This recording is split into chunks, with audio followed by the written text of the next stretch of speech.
요새 장애인들, 장애우들 시합하는 거 보고 참 감동이 굉장히 되더라고요. 저는 어제 우리 남자 아이스하키 팀들 이탈리아랑 했지요. 우연히 그거를 목욕탕에서 봤어요. 목욕을 오래 했는데 끝날 때까지 보느라고 몸이 좀 익었더라고요. 근데 3분 남겨놓고 한 골 넣었는데 막 눈물이 나려고 하고요. 동메달이지만 마치 금메달 같은 감동이 있었고, 또 거기에 문 대통령 네 분이 와 계셨던 것이 참 잘하신 것 같고, 함께 사진 찍는 것도 잘하신 것 같고, 지난번에 누구죠? 윤성빈 선수 그분이 금메달을 따면서 거기 그 장소에는 애지인이 들어가면 안 된다는데 여자 모 국회의원 들어가서 이렇게 얼굴 비치길래 쓰레기는 왜 왔어? 내가 그랬거든요. 그랬던 거와 좀 다른, 장애우들이니까 또 금메달 딴 것도 아니니까 그런 의미가 좀 있는 시간이었기도 하고, 또 아쉬웠던 것은 컬링이 못 이겼어. 그래서 동메달 못 딴 게 마음이 좀 아팠고 그랬는데요. 근데 이게 장애우들이 하는, 특별히 시각장애인들이 타는 스키가 있답니다. 멀쩡한 사람도 못 타는데 시각장애인이 탄대요. 시속 100km 이상 나온다는데, 그들에게는 반드시 라이드러너라고 해서 스키 선수 출신으로서 10m 정도 거리를 유지하고 그 손에다가 줄을 매서 인도하는 분이 계시는데, 그 경기는 유일하게 앞에 간 사람 기준이 아니라 뒤에 간 시각장애인 기준으로 메달을 준다는 거예요. 그런데 메달을 두 분에게 동시에 준대요. 근데 시각장애인 선수에게 물어봤더니 자기는 앞에 가는 코치 선생님을 100% 신뢰한답니다. 그리고 잠도 같이 자고 식사도 같이 하는데, 밤에 잠을 자도요, 어떻게 하냐면 장애우 시각장애인 스키 선수가 왼쪽으로 누워 자면 코치도 왼쪽으로 눕는데요. 라이드 러너도. 또 오른쪽으로 누우면 또 라이드 러너도 오른쪽으로 눕는데요. 누우면 라이드 러너도 눕는데요. 엎드리면 엎드리는데요. 일심동체로 움직여서 호흡부터 행동을 다 맞춘다는 거예요. 그래서 100km 이상을 달려도 의심하지 않고, 두려워하지 않고, 보이지 않지만, 만져지지 않지만 믿음의 끈 하나 붙들고서 100% 믿고 100% 신뢰하고 있는 속력으로 다 넣어서 달린다는 거예요. 그걸 보면서 우리 하나님도 우리에게 안 보여지고 안 만져지지만 영원전부터 영원까지 우리의 라이드 러너다. 또 우리 곁으로 찾아오신 예수님이야말로 진정한 라이드 러너다. 그리고 내 안으로 찾아오시고 나를 품고 계신 성령님이야말로 진정한 의미의 라이드 러너다. 그리고 어떤 상황과 사건 속에 있을지라도 라이드 러너인 그분들이 계시기 때문에 안심할 수 있고 승리할 수 있다. 예수님께서도 마태복음 11장 28절 이하에 보면 내 멍에를 메고 내게 배워라, 그렇게 말씀하거든요. 그 멍에를 맬 때에 소가 혼자 매는 멍에가 아니에요. 어미소든지 노련한 소든지 그 노련하고 기술이 탁월하고 포용성이 있고 넉넉한 소와 함께 매면서 함께 배운다는 거예요.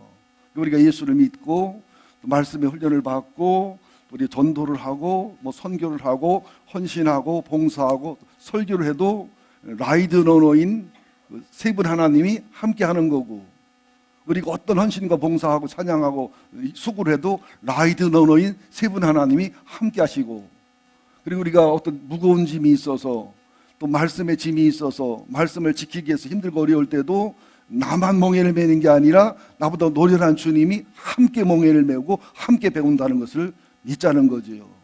지금 에레미야서와 에레미야가서를 연구해 보면 성경에 있는 책 중에 제일 슬프고 제일 가슴 아픈 책이에요. 에가서를 보면 에레미야가 막 눈에 눈물이 흐른다. 내가 간이 쏟아질 것 같고 창자가 끊어질 것 같다. 예루살렘이 포위가 되고 2년 동안 포위하니까 먹을 게 없으니까 막 자식을 삶아 먹기도 하고, 성벽이 무너지고 성전이 무너지고 포로로 잡혀가고, 얼마나 비참한 상황입니까? 더군다나 이스라엘 사람들은 선민의식이 있기 때문에 예루살렘은 난곡불락의 성이고 하나님의 성이기 때문에 절대로 침공은 당해도 함락은 안 된다는 확신이 있었어요. 고정관념이고 선입견이지요. 왜 그랬냐면 옛날 히스기야 왕 때 아수르라는 강대국에서 한 18만, 20만 명이 찾아와서 싸워서 이길 수 없는 상황인데 하룻밤 사이에 아수르 사람을 다 하나님 죽게 해서 송장을 만들어 이긴 적이 있거든요. 그때 이스라엘 사람이 아하 하고 깨달은 거예요. 예루살렘은 공격은 당해도 함락은 안 당한다. 유다는 공격은 당해도 절대로 전쟁에 지진 않는다. 그랬는데 예레미야가 그렇게 경고하고 탄식하고 눈물로 충고해도 안 들어요. 예레미야서 1장부터 52장 예레미야가서를 보면 하나님의 말씀이 예레미야에게 임했다는 내용이 막 수십 번, 수백 번 나옵니다. 이거 히브리어 원어로 보면 어순이 하나님 말씀이다, 예레미야에게 임한 말씀이 이렇게 이해가 되거든요. 그러니까 하나님의 사람은 하나님이 선택해서 하나님 훈련해서 하나님이 부른 사인이 분명해야 됩니다.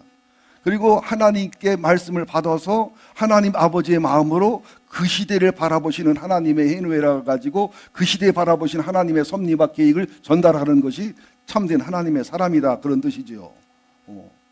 그래서 오늘 예레미야 36장에 보면 이스라엘의 왕의 순서를 간단하게 보면 히스기야 왕, 므낫세 왕, 아몬 왕, 요아스 왕, 여호와스 왕, 여호야김 왕, 여호야긴 왕, 시드기야 왕, 마지막 시드기야 왕 때 망하는데 망하기 직전 여호야긴의 아버지가 여호야김인데 여호야김이 왕이 되었을 때 특별히 겨울 궁전에 앉아서 불을 피운 난로 화로 옆에 있을 때에 하나님 말씀이 예레미야에게 임해서 바룩이라는 서기관을 통해서 그걸 다 메모해서 적었습니다.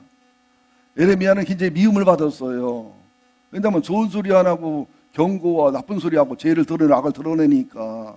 또 이 전쟁은 지게 돼 있다, 하나님이 안 도와준다, 이번에는 포로로 잡혀가는 게 순리고 빨리 항복하는 게 순리다, 그럼 덜 죽고 덜 고생한다 하니까 친애굽파가 있었고 친바벨론파가 있었는데 친애굽파가 다수고 힘이 있는 사람들이었거든요. 왕과 고관들이.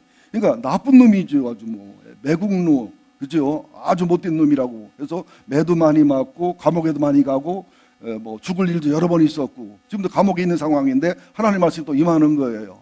바룩을 시켜서 적어서 일반 백성들에게, 그 다음에는 성전에서 예배드린 사람들에게, 고관과 귀족들에게. 고관과 귀족이 듣고서 그 왕에게 얘기하니까 왕이 두루마리를 가져오라고 하는 사이에 에레미야나 바룩은 숨습니다. 들키면 죽으니까. 그 말이에요. 지금 20절부터 26절까지 본 게. 그런데 여우디라는 그 신하를 보내가지고 책을 가지고 와서 두루마리입니다. 지금 같은 이런 책이 아니라 두루마리, 가죽종이라든지 두루마리 책에다 펴서 쭉 읽으니까 뭐 죄진 얘기, 하나님의 경고, 책망이니까 기분 나쁘고 속상하니까 듣고서 다 읽었으면 읽은 뒤 칼로 쑥 비는 거예요. 펴서 하루도 집어서 태워버리고, 또 쭉 듣고서 쭉 찢어서 하루도 태워버리고.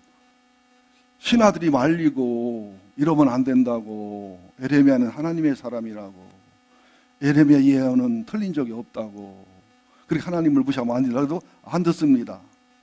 그래서 다 읽고 나니까 마지막까지 태워버리는 거예요.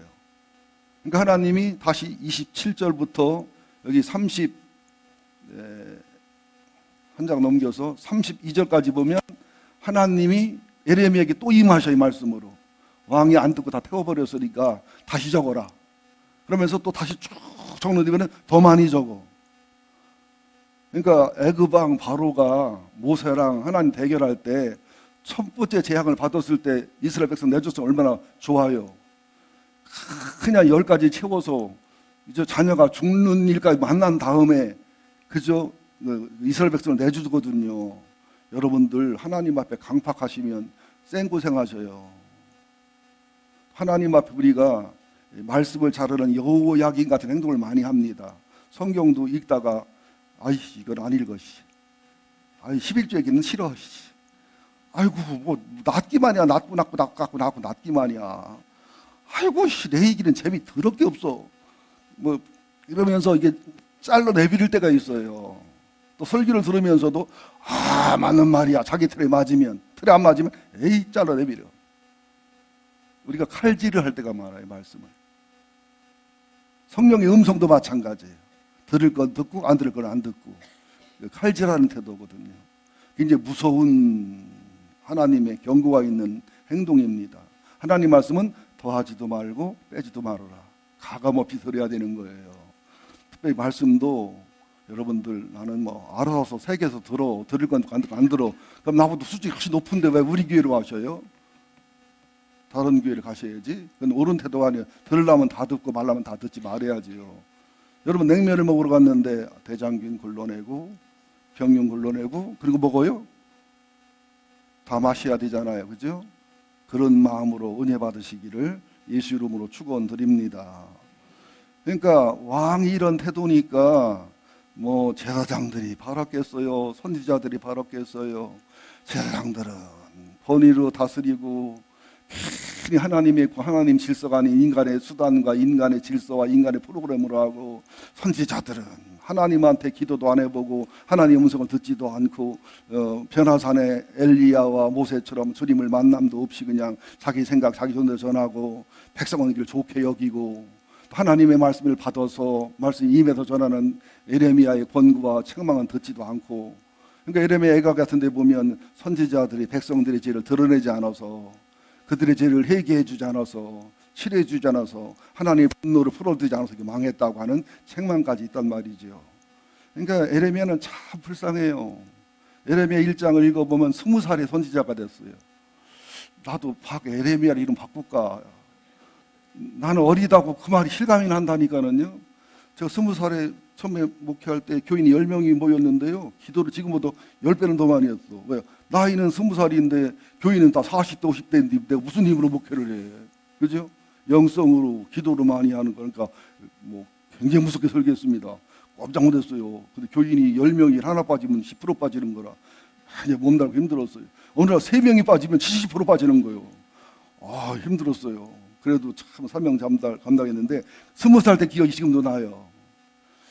이뻤어요. 신선하고 젊은 나이에 참 이게 하나님이 그럽니다. 어리다고 하지 말아라. 내가 내 입에 내 말씀을 줄 테니까 너는 뽑고 심고 세우고 파괴하는 역할을 해라. 사람 얼굴 보지 말고 표정 보지 말고 꺼리낌 없이 두려움 없이 전해라. 그러면 살 사람 살고 죽을 사람 죽고 깨질 사람 깨지고 세울 사람 세워지고 다듬어질 사람 다듬어지고 반항할 사람 반항하고, 무슨 반응이 오든 너는 그대 말씀을 전하라. 이렇게 해서 하나님의 사람으로 부름을 받지요. 참 에레미야서를 보면 눈물이 나요. 그리고 에레미야서를 연구해 보면 꼭 각 장 1절마다 여호와의 말씀이 임하니라, 하나님 말씀이 임하니라, 그 말이 꼭 나와요. 여러분들도 목회자만이 아니에요. 여러분들도 매일 큐티를 하면서 하나님 말씀이 임하는 감동을 받으셔야 돼요.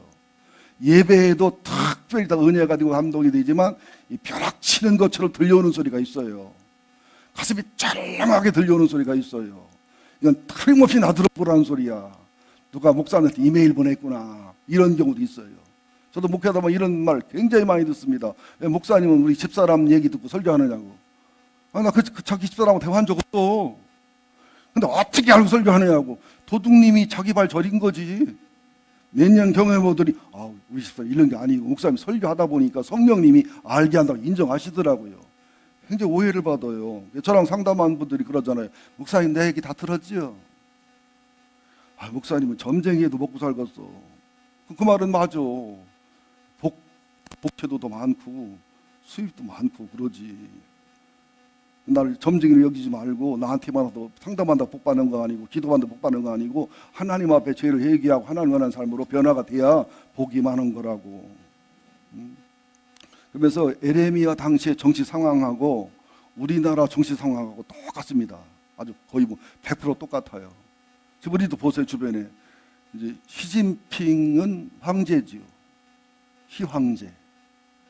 아베는 황제 하려다가 안 돼서 그냥 그러고 있고, 또 러시아 푸틴도 거의 황제잖아요. 트럼프만 조금 맛간 분 같은 임금이기도 하고 황제이기도 하고, 거기 다 이렇게 둘러싸여 있어요.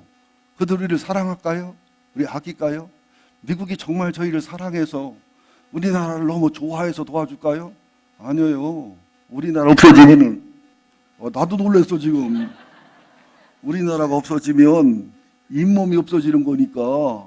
그래서 보호하고 지켜주는 거지. 이익 안 되면 우리나라 보호 안 합니다. FTA는 막 따지고 들어오는 거 봐. 안 보면 마음 통한다고 하지. 믿지 마세요. 강대고. 그리고 문 대통령이 애교를 참 잘하셔야 되는데 애교를 아무리 잘해도요.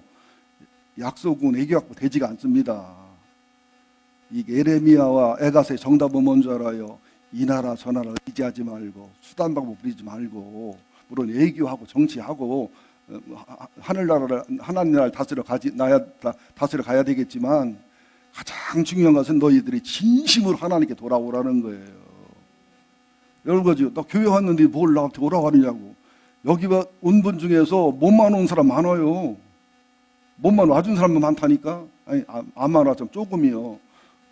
응? 그게 마음과 영혼이 돌아와서 신령과 진정한 예배를 드려 온 거지요. 온 거 아니에요. 여러분 남편이 화나고 속상하다 일주일 동안 말을 안 해. 저녁에 들어와서 앉아서 밥 먹어. 남편이 들어온 거요? 곰이 들어온 거요? 응? 말을 안 하고 밥만 먹어. 그 남편이 들어온 거요? 곰이 들어온 거요? 곰이 들어온 거요. 그럼 뭐라고 해? 여보 나한테 돌아와. 나한테 돌아와. 나 왔잖아. 뭐 곰이 왔지 내가 사람이 왔냐? 여러분 그럴 때도 많잖아요. 곰 같은 남편 옆에 앉았으면 이게 곰인가 사람인가? 여러분 돌아오란 말. 바람 나서 나갔던 아내가 집에 왔는데 낮에나 밤이나 멍 때리고 앉았어. 그럼 생각하느라고. 돌아온 거요? 안 돌아온 거요? 오장육부를 뒤집고 앉았지 안 들어오긴 하지 그게. 예를 들어서 그죠? 예. 여러분들도 전심으로 주님께 돌아오셔야 됩니다. 회개는 그 다음이에요. 회개하고 돌아오는 거 드물어요. 일단 하나님께 돌아온 다음에 하나님 은혜를 알고 용서와 사랑을 알고 나서 회개가 나오는 거예요. 탕자도 아버지를 모르고 나가서 허랑방탕 하다가 돌아올 때 제대로 회개했으면 알지요. 나를 아버지가 받아라 줄까. 종처럼 써달라고 사정해야지. 이래서 종 쓰는 거. 그렇게 돌아오니까 어떻게 합니까? 대환영을 하고 돈 낭비하고 탓하지도 않고 뭐 금거리 해주지요. 새로운 신발 씌워주지요. 옷을 입혀주지요. 완전히 그 아들로서의 권위, 상속자 권위를 영접해 줬을 때 그때 가서 아들이 아버지를 알았어요. 아, 아버지는 이런 사랑이 있는 아버지였고 이런 은혜 있는 아버지였고 참 아버지였구나. 그때 가서 아들이 회개한 거예요. 제대로. 세상 이런 아버지를 내가 의심하고 거절하고 함부로 했으니 나는 참 못된 놈이었구나. 그러나 그런 모습을 보고 화를 내는 그 큰아들은 아버지 옆에 있지만 충성하고 있지 헌신하고 있지만 돌아온 게 아니야. 먼 거리에 있지. 여러분 사람도 마찬가지잖아요. 가까이 있어도 먼 사람이 있어요. 멀리 있어도 가까이 있는 사람이 있어요. 가까이 있어도 가까이 있는 사람이 있고요. 맞습니까? 근데 가능하면요 예배 시간에 앞자리에 앉는 게 좋아요. 침 튀겨 가며 침을 맞아가며 하는 게 은혜는 더 된다는 것도 아시고요. 당시 상황을 보면은 북한국 이스라엘이 722년에 망하거든요. 그러면서 히스기야 시대가 남한국 유다의 왕인데 701년에 아수르가 북한국을 멸망시킨 후에 남한국 유다를 쳐들어왔는데 18만 20만 명으로 포위했습니다. 전쟁에 못 이기지요. 불가능한데 하나님 하룻밤 사이에 아수르 군대를 전멸시켜버리니까 다 죽어요. 그때 유다 사람들이 예루살렘 거민들이 어떤 확신을 가진 줄 알아요? 아하, 예루살렘은 함락이 안 돼 절대로. 유다는 절대로 질 수가 없는 거야 하는 고정관념이 생기고 선입견이 생기면서 자기도 어떤 범죄를 해도 어떤 악을 행해도 안 망한다고 하는 미신과 종교적 신념이 생기는 거예요. 엘리와 홈리와 비누아스가 전쟁에 졌으면 죄를 회개하고 하나님을 내 편 만들어 전쟁에 나가야 되는데 그 신앙과 믿음의 하나님 관계는 점검 안 하고 법궤만 들고 나가니까 뺏겨버리잖아요. 사무엘은 법궤를 안 들어서 하나님과 관계가 교제가 바르니까 하나님이 싸워주시잖아요. 그런 관념이 강하다 보니까 죄를 지면 회개할 줄 모르는 거예요. 그러면서 이 히스기야가 이제 병들어 죽을 때 됐을 때 그때 가시면 됐는데 울고불고 해가지고 하나님 15년 연장시켜줬잖아요. 15년 연장 받은 동안에 태어난 게 므낫세요. 므낫세. 아주 못된 왕이 태어나 50년 동안 저도 고생, 나라도 고생, 엄청 고생했습니다. 여러분 특별한 일이 없으면 돌아가실 때 돌아가시기를 예수 이름으로 축원드립니다. 더 살아야 므낫세만 태어난다니까. 아니 진짜인데. 그다음에 이제 문하세는 죽었다고 하는 게 뒤졌다고 해야지 맞지 이거는. 문하세가 죽고 요시야 왕이 즉위하는 요시야는 8살의 왕이 됐는데 참 성군이었죠. 이스라엘 마지막에 좋은 왕이었는데 히스기야나 다윗 이상 가는 왕이었습니다. 성전을 수리했지요. 종교를 철저히 개혁했지요. 이때는 에레미야도 활동했을 때인데 그랬지요.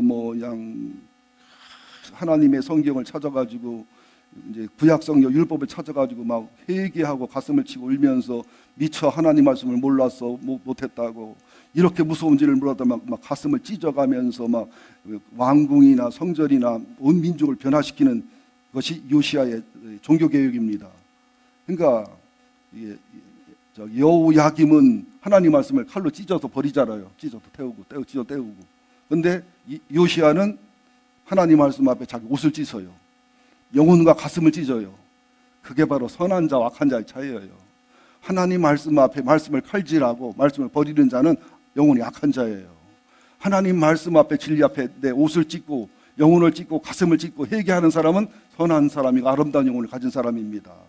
말씀 들을 때도 시험 들고 화내고 속상해하지 마시고 말씀 앞에 반응하셔서 회개하고 변화되시고 말씀을 받아들이시기를 예수 이름으로 축원드립니다.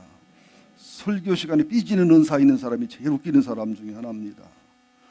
우리에게는 몇 사람 안 돼서 다행이긴 한데요. 그 사단의 역사라는 것도 아셔야 됩니다. 근데 아깝게도 바로의 이집트의 애굽의 바로 느고랑 무기또 전투하다 31살에 죽어요. 요시야 왕이. 요시야 왕이 죽은 후에 아하스가 이제 아들인데 왕이 되고 이제 애굽에 의해서 아하스를 퇴임시키고 여호야김이 이제 왕이 되니까 어쩔 수 없이 친애굽적인 정치를 할 수밖에 없는 경향도 있고 또 당시에는 친애굽파가 절대 다수였으니까 그다음에 이제 아수르가 패망하고 바벨론이 1차로 침입하면서 여호야김의 예언 두루마리 사건이 바벨론 1차 침입하는 그 어간에 있었던 거예요. 그러니까 애굽보다 바벨론이 강하기도 하고 바벨론에 의해서 이게 전쟁이 질 수도 있고 빨리 파악을 해서 이제 그 에레미야 말을 들어야 되잖아요. 애굽 정책을 버리고 애굽을 의지하지 말고 하나님 말씀에는 바벨론 포로들에게 주님의 뜻이니까 받아들여라. 수리를 받아들여라. 죄값을 잘 치러라. 그럼 70년 후에 다시 회복시키고 나라를 세울 거다. 그러면서 너희를 괴롭혔던 아수르를 망하게 하고 너를 괴롭혔던 바벨론을 망하게 하고 너희가 의지했던 애굽을 망하게 하지만 유다는 회복해 올 것이다. 그러니까 여러분 우리를 괴롭히는 모든 것은 거푸집이에요. 우리가 영원 하나님의 집이에요. 우리를 힘들고 어렵게 하는 것은 부직갱이에요. 부직갱이란 말 알아요? 불 뗄 때 쓰는 부직갱이. 그죠? 우리만 요리 작품이요. 부직갱이는 다 쓰면 쏙 집어서 태워서 다시 다른 부직갱이 또 쓴다고요. 예, 아무리 힘들고 어려워도 부직갱이구나. 거푸집이구나. 내가 작품이구나. 내가 영원한 하늘나라의 집이구나. 영적 자존감을 가지면 힘들어도 행복할 수가 있습니다. 그다음에 이제 여호야김이 이제 바벨 두루마리를 소화하는 사건이 이제 태우는 사건이 생긴 다음에 여호야김의 친애굽 정책 때문에 바벨론이 2차 침입을 합니다. 그래도 말 안 들으니까 바벨론이 3차 침입을 해서 여호야김을 폐위시키고 여호야긴을 597년에 즉위시킵니다. 그러다가 몇 달 후에 삼촌이니까 여호야김의 아들이 여호야긴이니까 시드기야는 요시아의 아들이니까 여호야김하고는 형제지간이고 여호야긴한테는 삼촌이 즉위했다고 597년에 이 사람도 막 이랬다 저랬다 막 우유부단하고 에레미야 말을 들으려고 했다가 안 들으려고 했다가 에레미야 말을 듣고 싶은데 친바벨론파나 친애굽파가 싸우면 자기는 친애굽파에 죽을 것 같아 못하게 하고 우유부단하다가 결국 시드기야가 3차 4차 바벨론 침입 때 전쟁에 지고 저한테 도망가다가 바벨론 군사에 잡혀가지고 시드기야가 보는 앞에 아들들 다 칼로 쳐 죽이고 시드기야 두 눈을 뽑아버리고 포로로 잡혀가고 이게 에레미야서의 내용입니다. 에레미야는 40년 동안 이걸 다 지켜본 거예요. 그러면서 에레미야 애가서 읽어보면 눈물 없이는 못 봅니다. 한번 에레미야 애가서 한번 볼래요? 에레미야 52장 지나서 애가서가 있어요. 에레미야 애가 뭐 멀리 있는 게 아니고 에레미야 애가서 한번 읽어보실래요? 에레미야가 얼마나 울었는지, 얼마나 탄식을 했는지. 에레미야 애가 1장 1절부터 2절 봅니다. 시작. 에레미야 1장 애가 1장 1절 2절. 슬프다 이성이여, 전에는 사람들이 많더니 이제는 어찌 그리 적막하게 앉았는고. 전에는 열국 중에 크던 자가 이제는 과부같이 되었고, 전에는 열방 중에 공주였던 자가 이제는 강제노동하는 자가 되었도다. 밤에는 슬피 우니 눈물이 뺨에 흐르며 사랑하는 자들 중에 그에게 위로하는 자가 없고 친구도 다 배반하여 원수가 되었도다. 한 장 넘기셔서 1장 16절 1144쪽, 구약성경 1144쪽. 저랑은 한두 페이지 차이가 날 수가 있습니다. 16절 시작. 이로 말미암아 내가 우니 내 눈에 눈물이 물같이 흘러내리며 나를 의뢰하여 내 생명을 회복시켜 줄 자가 멀리 떠났음이로다. 원수들이 이김에 내 자녀들이 이롭도다. 11절 에레미야 애가 2장 11절입니다. 내 눈이 눈물에 상하며 내 창자가 끊어지며 내 간이 땅에 떨어졌으니 이는 딸 내 백성이 패망하여 어린 자녀와 젖 먹는 아이들의 성읍길에서 기절함이로다. 무슨 말이냐면 에레미야 초반에는 회개하려고 우르라는 거예요. 중복 기도를 위해서 우르라는 거예요. 의인의 삶을 되게 우르라는 거예요. 그럼 하나님이 바벨론 포로가 안 잡혀가도 돌이키겠다는 거예요. 안 듣고 안 들으니까 하나님 이제 마지막은 포로로 잡혀가게 하겠다는 거예요. 아무 울고 기도해도 안 듣고 포로 잡혀가겠다는. 그때는 순수 하나님 말씀을 듣고 매를 받아들이면 돼요. 징계를 받아들이면 돼요. 끝까지 거절하다가 이 나라가 쫄딱 망해서 그냥 죽고 무너지고 깨지고 뭐 비참한 일이 많으니까 에레미야 애가서의 눈물을 흘리는 거예요. 여러분들, 에레미야의 눈물을 흘리면 에레미야 애가서의 눈물을 방지할 수 있어요. 에레미야 애가의 눈물을 안 흘리면 애가의 눈물을 흘리셔야 돼요. 최종천 안수사님 훈련소 조교 출신이지요. 뭐라고 써 있어요? 훈련 중에 흘린 땀방울은 전투 중에 피를, 왜 나보다 몰라? 훈련 중에 흘린 땀 한 방울이 전투 중에 피를 막아주는 거예요. 저기 밴드 오브 브라더스라는 영화, 오래된 영화지요. 저는 뜨듬뜨듬 봤는데 리더십을 일부러 내가 쭉 다 봤어요. 봤더니 우리 교회 부목사님들 내 밑에 고생했겠더라고. 우리 교회 참 성도님들 군대도 안 갔다 오고 장군의 아들이라 이게 민박의 일을 하고 그냥 목회하는. 근데 나는 여러분 군대 간 거 특공대만큼 저기 목회를 고생했어요. 그것도 알아주셔야 돼요. 가만히 날 보니까 군대 가면 고문관이나 해야 될 자리인데 이런 목사 밑에서 모시고 섬기는 얼마나 고생하고 힘들었을까. 안타까워요. 그러면 아이고 고문관이 이제 알았구나. 아멘. 이러면 안 돼요. 아이고 겸손하시구나. 고문관 쪽에 그런 면도 있긴 하지만 또 다른 면에 탁월하니까 고문관은 아니시죠. 이래야지. 아이고 자기 깨달았네. 아이고 나 은혜 받았어. 담임 목사가 지가 고문관이랴. 이러시면 그다음 말은 점점점 생략하겠습니다. 자, 이제 36장을 간단하게 주의했고 당시 정치 상황을 좀 얘기했습니다. 그럼 이제 에레미야 선지자가 사명을 받고 예언을 하는 모습이 에레미야 1장, 2장부터 쭉 나와 있지요. 앞서 미리 설명을 들었기 때문에 에레미야의 이름은 하나님이 높이신다, 하나님이 던지신다 그런 뜻이고 제사장 집안의 이제 아들입니다. 귀족 집안의 아들이지요. 에레미야가 소명받았을 때는 유다 16대 왕 요시야 13년 20살 때, 그래서 한 40년 동안 에레미야가 선지자로 쓰임을 받는데, 에레미야가 선지자 쓰임 받는 기간에 앞서도 말씀드렸습니다만은 에스겔이라든지 또 이제 이사야라든지 나이 차이는 나도 하박국이라든지 하는 선지자들이 같이 사역했던 그런 시대라고 이해하시면 되겠습니다. 그러면서 에레미야가 많이 책망했던 것 중에 하나가 뭐냐면, 예레미야 23장에 보면 선지자들과 제사장들을 굉장히 많이 책망을 했어요. 하나님 앞에 말씀을 받아서 하나님이 불러서 소명받은 사람이 아니고 직업으로 왜 목회자가 돼가지고서 하나님 말씀이 아닌 걸 말씀이 자꾸 가르치느냐. 또 하나님하고 회를 해서 예수님하고 대화를 해서 성령의 인도를 받아 말씀을 전해야지 네 생각, 네 마음대로 말씀을 전하느냐. 변화산에서도 예수님하고 엘리야하고 모세가 만나 회의를 하잖아요. 욥기서 1장에도 보면 하나님과 하나님 아들들이 뭐 회의하는 모습이 나오잖아요. 이렇게 하나님을 알면서 예수님의 말씀을 받아서 그분의 마음을 알아서 이걸 전해야 되는데, 여러분 저 쳐다보세요. 여러분도 솔직히 얘기해 보세요.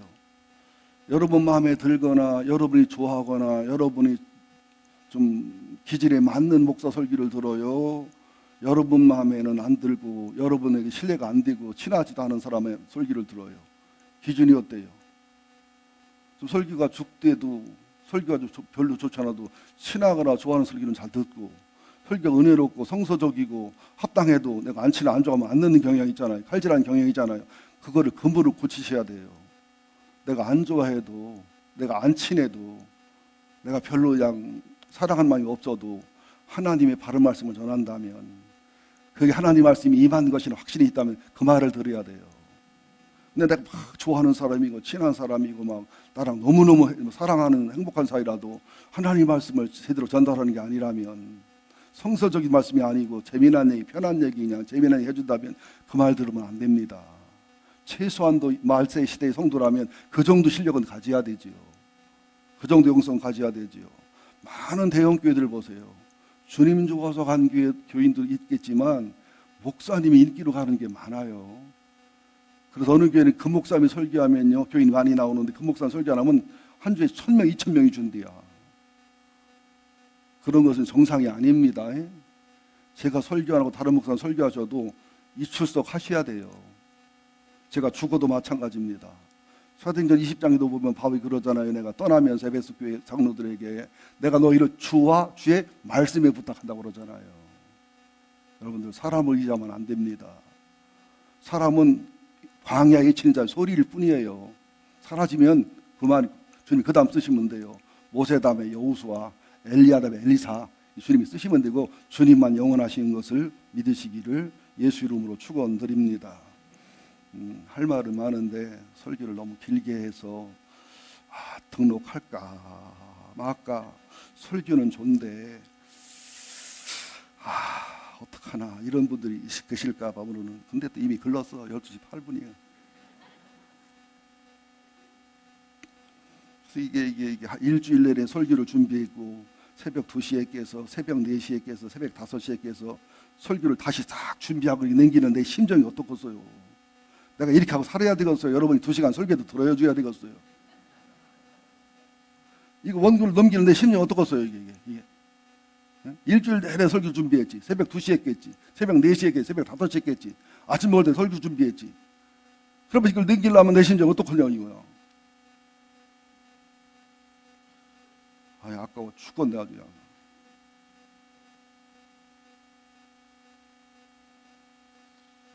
또 넘겨야 되네. 하나님의 사람은 침묵이 죄예요. 여러분들 울산대학교 교수인 이종훈 교수님 좋아하시지요? 그분이 종자연을 만들어서 국가공무원법이라든지 사립학교 개정법이라든지 지방자치 개정법이라든지 인권혐오방지법이라든지를 추진했는데, 그분이 그 중심으로 활동했던 분이잖아요. 실제는 교회를 망하게 하려고, 목사들이 설교를 마음껏 못하게 하려고 희귀미묘하게 법을 만들어서 진행했다고 그래요. 또 그분의 얘기입니다. 공산주의 사상은 아니지만 공산주의 사상 비슷한 사회주의 사상을 가지고 휴머니즘, 사람을 사랑하고 사람을 평등하게 대한다는 사상 아래 교묘하게 혼합시켜 가지고 인권, 평등, 정의, 박애를 얘기하지만 실제로는 유물론적 사회주의 사상이 숨어져 있는 그런 사상을 전하는 것도 많고, 동성애를 무기로 성정치운동을 벌이면서 동성애를 무기로 목사들이 입을 막아서, 영국이나 프랑스 같은 데는 입을 막아놨잖아요. 우리나라는 아직까지는 그렇게 안 됐습니다만은 그것이 통과되면 목사 설교 마음대로 못합니다. 목사 신부들은요, 하나님과 사람 앞에서 마지막 양심이라 그분들의 입을 막는 것은 나라가 망하는 겁니다. 국회의원에도 면책특권이 있어요. 그죠? 성직자 입은 막으면 안 돼요. 저는 죽을 거예요. 얘기하다가. M16 들어가서 해도 나는 그냥 할 거예요. 얼마나 좋아. 총 맞고 죽으면 아프도 않고. 아파 죽을래 봐. 교통사고나 죽을래 봐. 총으로 쏴 죽이면 할렐루야 땡큐 뭐. 당케. 아리가도 쎄쎄. 그래서 여러분들 꼭 책 한 권을 추천하는데요. 이정원 울산대 교수가 지금 사표를 냈더라고요. 자기 할 일이 많은지 학교에서 잘라낸 내용은 모르겠어요. 그분이 추천하는 책, 이 시대의 목회자라면 읽어야 될 책. 이걸 안 읽으면 직무유기한다는 거예요, 목사가. 성도들 중에 수준 있는 성도라면 꼭 읽어야 될 책. 이렇게 하면 읽을 거예요. 수준이 있다 소리 했기 때문에. 무슨 책이냐? 뜸을 들여야지. 교회 해체와 젠더 이데올로기라는 책을 읽어보라는 거예요. 교회 해체와 젠더 이데올로기. 교회가 문제가 많아요. 성직자가 문제가 많아요. 그런데 엄청난 안티 세력에 의해서 모함을 받습니다. 저희 교회도 성가대에서 저작권 침해했다고 3달 동안 실시간 방송을 못하게 해요. 아니 세상에 저작권 침해를 하는지 안 하는지도 모르거니와 그래서 성가대 사장모 못 나가면 되잖아. 설교 자체를 실시간을 못하게 해버리는 거예요. 그것도 알아보니까 안티 세력들이 교묘하게 만든 법 중에 하나랍니다. 3달을 묶어 두는 거예요. 그러니까 얼마나 답답하고 갑갑하고 쏙 터지고 그런 사이에 교회 옮기는 길이 생기겠잖아. 이것 하나하나를 여러분 구분하시기를 간절히 부탁을 드립니다. 그리고 저는 여러분의 정치적 색깔을 존중하고 사랑합니다. 진심입니다. 왜냐하면 성경적으로는 성경은 절대 진리에 보수적이지만 절대 날마다 죄와 싸우고 악과 싸우는 절대 변화이라는 절대 개혁이 돼야 돼요. 성경은요 절대적인 진리와 절대적인 은혜의 조화예요. 절대적인 보수와 절대적인 진부의 조화예요. 절대적인 진리 고수와 함께 절대적인 변화와 개혁의 조화가 교회입니다. 진보와 보수는 교회 안에도 나라 안에 있어야 됩니다. 다른 거예요. 이 조화를 찾아가되 중요한 게 뭐냐? 정치 색깔이 중요한 게 아니라 여러분 가치관과 여러분의 그 인생관이 중요한 게 아니라 여러분의 어떤 정치 패턴이 중요한 게 아니라 하나님 말씀이 뭐라고 하느냐? 이 시대 하나님의 뜻이 어디 있느냐? 하나님의 섭리가 어디 있느냐? 하나님의 방법이 어디 있느냐? 하나님의 섭리가 어디 있느냐? 하나님의 말씀이 임한 하나님의 사람들 어떻게 말씀을 전하느냐? 거기에다 절대 기준을 두셔야 될 줄 믿습니다. 그렇게 하면 나라가 안정되고 나라를 하나님이 통일시킵니다. 이렇게 저렇게 하면 쌈만 나요. 우리 하나님께 돌아오면 돼요. 회개하면 돼요. 기독교 정신을 찾고 교회 정신을 찾고 성도들이 신앙의 정신을 찾으면 하나님이 아름다운 통일 주십니다. 아름다운 하나님의 나라를 건설해서 하나님의 아름다운 역사를 이루어 가십니다.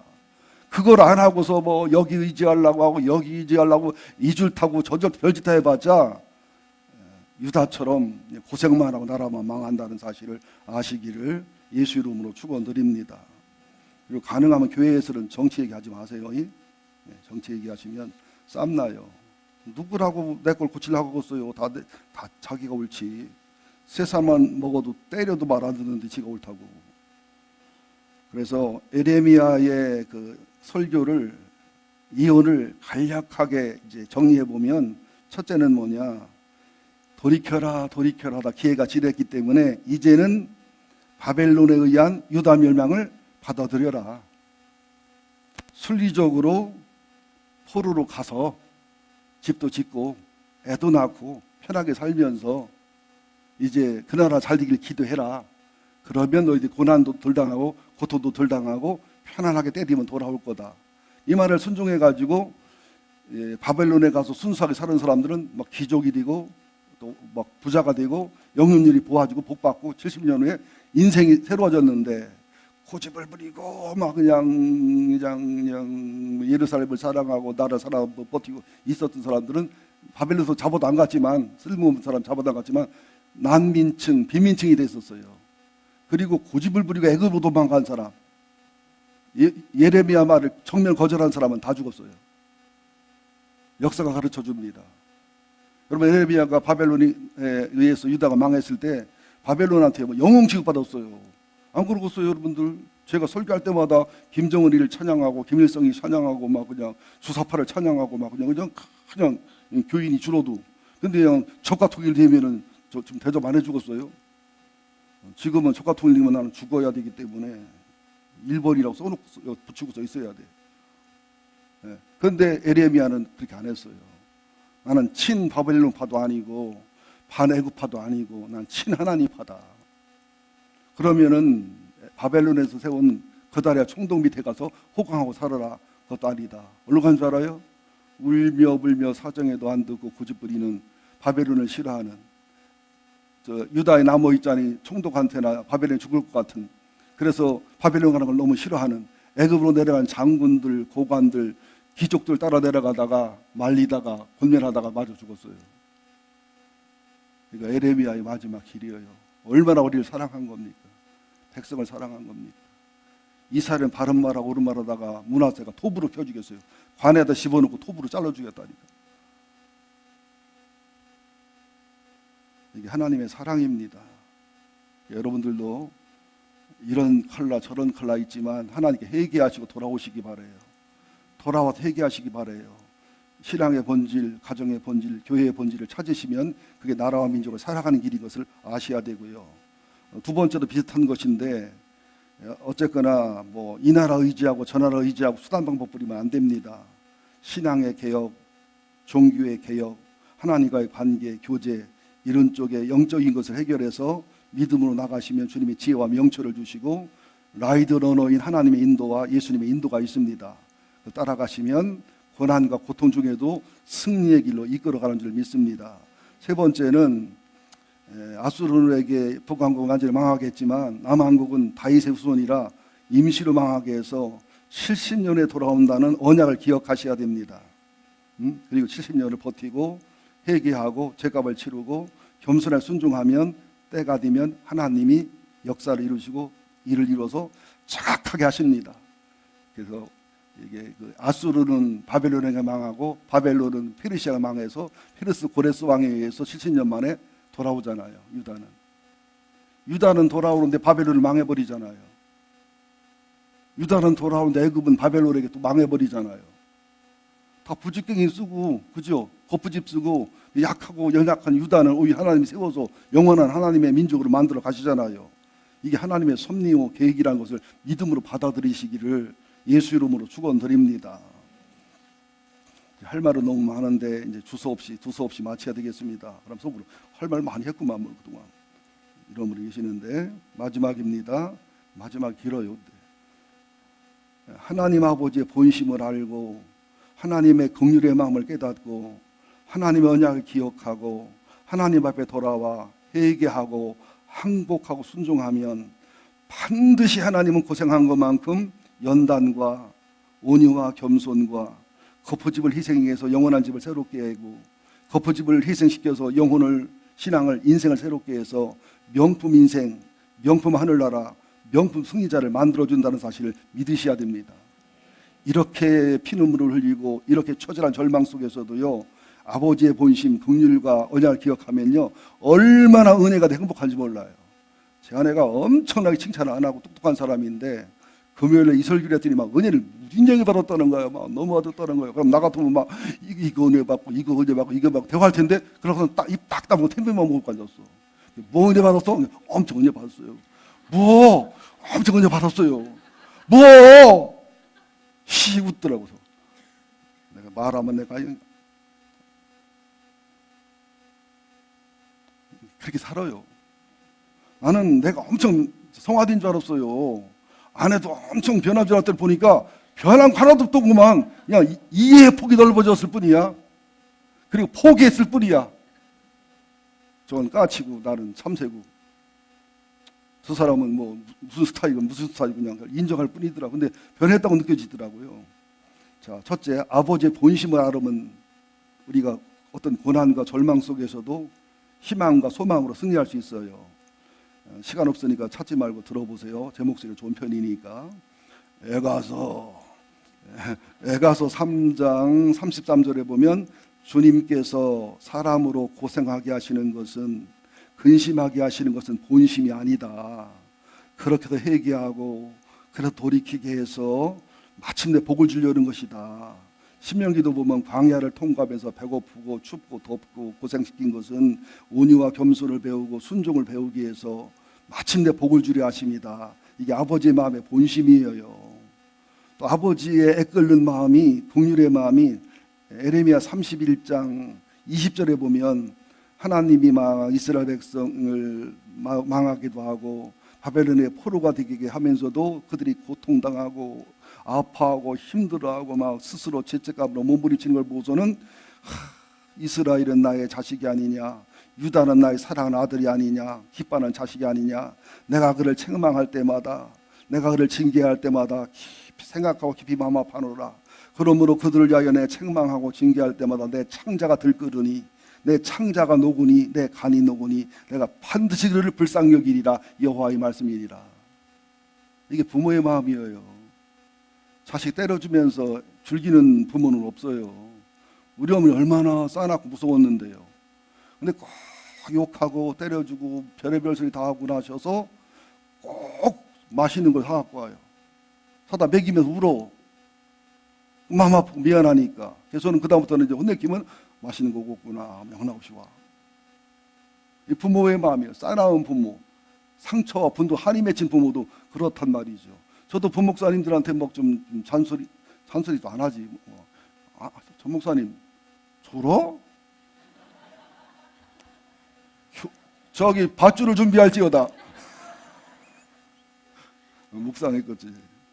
잔소리 별로 안 한다 물어보려다가 안 물어볼게 자 그냥 맞아.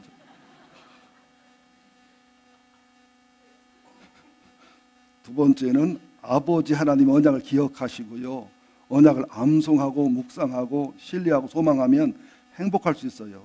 사람이 소망이 있으면요 이겨요. 빅터 프랭클린 박사라고 폴란드 아우슈비츠 수용소에서 가졌던 정식 의사인데요. 희망과 소망을 버린 사람은 다 죽더래요. 음식도 나눠주고 막 간사도 막 배들고 그러는데 희망과 소망인 사람은 버텨내더래요. 환경이 어려워 죽는 게 아니더랍니다. 희망과 소망을 포기한 사람이 죽더라는 거예요. 저도 우리 어머니가 아버지 구타를 못 이겨 초등학교 1학년 때 이제 서울로 가출했잖아요. 아무리 찾아도 못 찾지요. 근데 내 친구 엄마가 우리 엄마랑 친구였는데 꼭 제가 초등학교 1학년 때 학교 가면 그래. 저를 쓰냐고 상환아 엄마가 이 아줌마 친구였잖아. 또 6학년 뒤면 돌아온다겠어. 니들 데려간다겠어. 6년만 참어. 저를 볼 때마다 마음 아프니까 울면서 그냥 얘기하시고 또 맛있는 거 있으면 주시고 그냥 그렇게 불쌍히 여기시더라고. 근데 6학년 2학기 때 딱 엄마가 편지가 왔어요.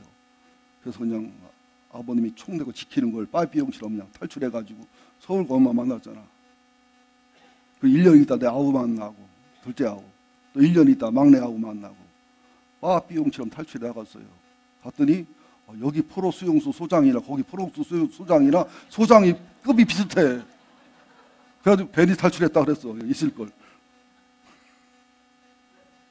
그래서 저는 20살까지 포로 수용소에서 살았거든요.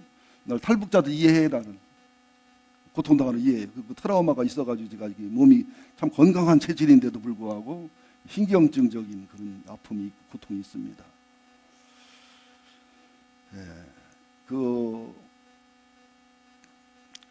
에레미야 29장에 보면 14절에 그런 말, 에레미야 29장 10절에 보면 하나님이 같이 말씀하시되 바벨론에서 70년이 차면 내가 너희를 돌보고 나의 선한 말을 너에게 성취하여 너희를 이곳으로 돌아오게 하리라. 하나님 약속하셨는데요. 70년 후에 정확하게 지켰습니다. 애굽에서 이스라엘 백성 종살이 할 때도 430년 후라는데 430년 후 정확하게 지키셨습니다. 하나님은요 완전하게 말씀을 지키는 분입니다. 우리가 어기지요. 11절에도 보면 여호와의 말씀이니라. 너희를 향한 나의 생각을 내가 아는데 편안함을 주는 것이 내 마음이지 재앙이 아니다. 너희의 미래에 희망을 주는 것이 고통을 주는 게 아니다. 그러나 고난과 고통을 주는 건 너희로 기도를 배우게 하고 교만을 넘어 겸손을 배우게 하고 인내와 연단을 넘어 성화를 배우게 해서 축복의 그릇, 상급의 그릇, 명품으로 빚어가는 것이 내 마음이다. 너희가 이런 말씀을 믿고 이런 언약을 믿고 내게 부르짖으면 내게 와서 기도하면 내가 너희들의 기도를 들을 것이고 너희가 온 마음으로 나를 구하고 찾으면 나를 찾을 것이다. 이것은 여호와의 말씀이다. 나는 너희를 만날 것이고 너희는 포로된 중에서 다시 돌아오게 하되 내가 쫓아보냈던 나라들과 모든 곳에서 모아 사로잡혀 떠났던 그곳으로 돌아오게 하리라. 이것은 여호와의 말씀이리라. 이 말씀을 많이 암송하고 묵상해야 됩니다. 힘들고 어려울 때마다. 또 저는 이상한 간증이 있어요. 힘들고 어려울 때마다 이 영혼에서 가슴에서 거기 이기는 찬송가가 막 치밀어 올라와요. 이상하더라고요. 찬송가 치밀어 오르더라고요.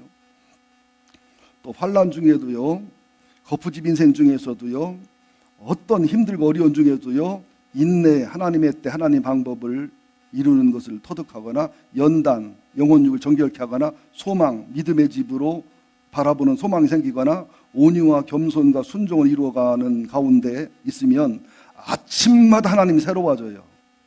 아침마다 영적인 깨달음이 새로워져요. 설교마다 주님이 새롭게 들려져요. 예배마다 기다려져요. 설교마다 새롭게 들려지고 새 것을 먹게 돼요. 그래서 하나님만이 참 소망이요, 하나님만이 참 기업이요, 하나님만이 참 의지할 자라는 것을 알게 되면서 세상 어떤 것이 두렵지 않은 하나님만이 모든 것인 그 비밀을 터득하게 됩니다. 에가서 3장 15절에도 보면 나를 쓴 것으로 배불리시고 쑥으로 취하게 하셨으며 포로 잡혀갔지요, 가족들은 쫓겨나죠, 죽지요, 엄청난 비참함 속에서 쓴 것으로 배불리고 쑥으로 취하게 만들었고 조약돌로 내 일을 꺾으시고 죄로 나를 덮으셨도다. 이렇게 힘들고 어렵지만 주께서 내 심령이 평강에서 멀리 떠나게 하시니 내가 복을 내어버렸습니다. 스스로 이르기를 나의 힘과 여호와께 대한 내 소망이 끊어졌다. 이럴 때 얼마나 많아요. 건강이 어려워서, 그죠? 돈이 어려워서, 인간관계 어려워서, 여러 가지 쑥과 쓴물과 조약도 이빨을 분지는 이런 고통, 평강도 있고 안식도 없고 그냥 오늘 밤 자다가 그냥 안 일어났으면 좋겠다 싶을 때가 많고 죽고 싶을 때가 많고 절망도 얼마나 많습니까? 거기다 또 19절에 보면 내 고초와 재난과 쑥과 담즙을 기억하옵소서. 내 마음이 그것을 기억하고 내가 낙심이 되지만 이것을 내가 내 마음에 담아두었더니 그것이 오히려 나의 소망이 되었나이다. 왜? 인내를 배우는 거예요. 연단을 배우는 거예요. 소망을 배우는 거예요. 거기서 온유를 배우고 겸손을 배우고 순종을 배워서 거푸집은 손해를 엄청 보는데 영원한 집은 작품으로 명품으로 반석 위에 금과 은과 만들어지고 세워지는 거예요.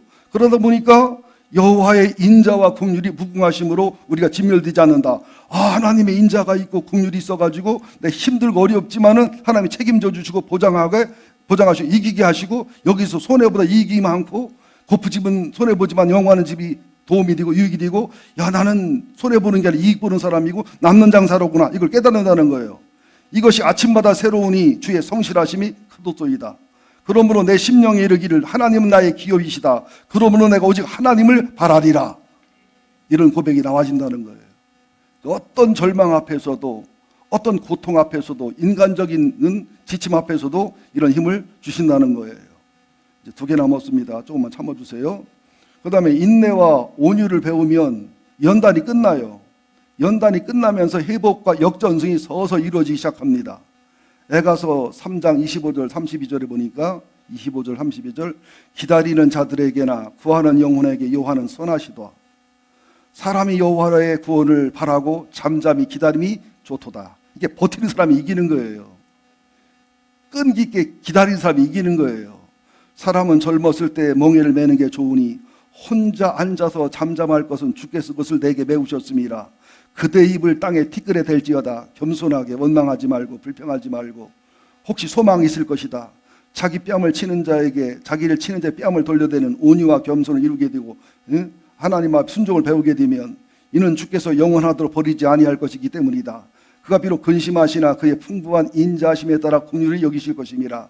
주께서 인생으로 근심하게 하시며 고생하게 하시며 근심하게 하시면 본심이 아니로다. 이것을 터득하고 깨달아서 복과 은혜를 누리는 신비한 믿음의 세계에 들어간다는 겁니다. 이제 마지막입니다. 진짜 마지막에 더하면은 욕해도 괜찮아요. 성찰의 기도. 에가서 3장 40절 한번 읽어볼까요? 에가서 3장 40절. 3장 40절 성찰의 기도인데 우리가 스스로 우리의 행위를 조사하고 여호와께로 돌아가자. 이게 성찰의 기도예요. 또 39절에 뭐라고 그래요? 살아있는 자는 자기 죄 때문에 벌을 받나니 어찌 원망하랴. 원망하는 것은 신앙이 떨어지는 사람입니다. 굉장히 원망하는 것은 바보예요. 영적으로. 원망하면 일이 더 꼬여요. 사단만 더 역사합니다. 원망을 이기고 오히려 감사하고 오히려 회개하면서 성찰의 기도를 해서 내 악을 찾아서 조사해서 하나님께 돌아가고 하나님의 성결과 성화와 하나님의 거룩과 완전함을 발견하면서 나의 죄를 샅샅이 조사하면서 영혼이 예민해지고 기도가 예민해지고 예배가 예민해지면서 정결과 정화를 이루면서 주님의 힘으로 단장이 되어가는 거예요. 그러면은 41절 시작. 우리의 마음과 손을 아울러 하늘에 계신 하나님께 들자. 그렇게 되면 하나님께 항복하게 돼요. 하나님 왕이 돼요. 하나님 나의 주인이 되시는 삶을 살아가는 겁니다.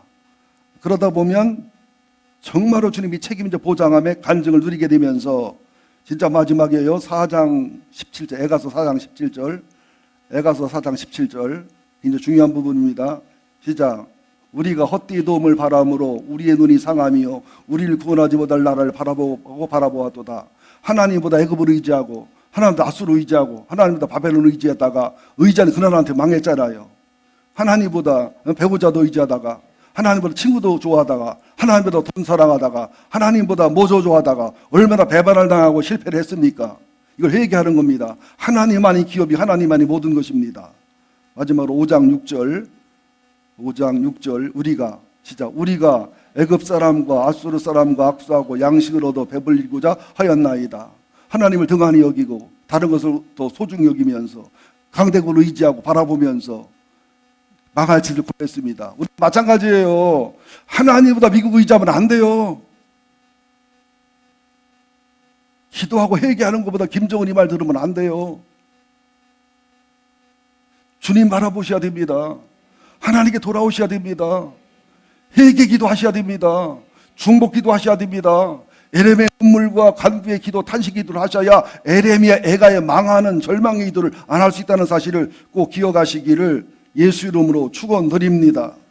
하나님이 우리의 라이드 러너입니다. 예수님 우리의 라이드 러너입니다.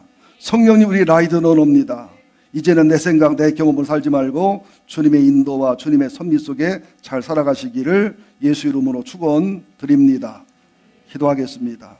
하나님, 보통 목사님들에 비해서는 긴 설교를 했습니다. 그러나 그것은 우리가 오해입니다. 설교를 오래 하는 교회는 1시간 반, 2시간도 하고 3시간도 하는 교회도 많습니다. 초대교회 때는 몇 시간씩 했는지 모릅니다. 하나님, 한국교회도 교회가 부흥할 때는 4시간, 5시간도 설교했습니다. 설교가 길어서 좋은 것만은 아니지만 그 나무만을 전달할 수 없습니다. 숲을 전달해야 되고 그 부분을 잘못 강조하면 그 부분만 알기 때문에 전체를 모르면 절대로 말씀을 바르게 할 수가 없고 바르게 깨닫지 못하면 신앙이 잘못되고 믿음이 잘못되고 영혼이 꼬이게 되어 있습니다. 저는 그걸 잘 알기 때문에 참 다리가 아프고 허리가 아프고 힘이 들어도 성도들 중에 힘들어하고 어려워하고 등록할까 말까 망설이기도 하고 등록을 안 하기도 하고 하는 대가를 치러도 저는 이렇게 말씀을 전할 수밖에 없습니다. 에레미야의 심정을 아는 우리가 되게 하여 주옵소서. 하나님 말씀이 임한 하나님의 종들의 눈물과 탄식의 소리를 듣는 저희가 되게 하여 주옵소서. 에레미야서의 눈물을 흘려야 애가서의 눈물을 흘리지 않습니다. 훈련 중에 땀이 전투 중에 피를 방지합니다. 말씀을 듣고 돌이키는 우리가 되게 하여 주옵소서. 예수님의 이름으로 기도합니다. 다리가 아픔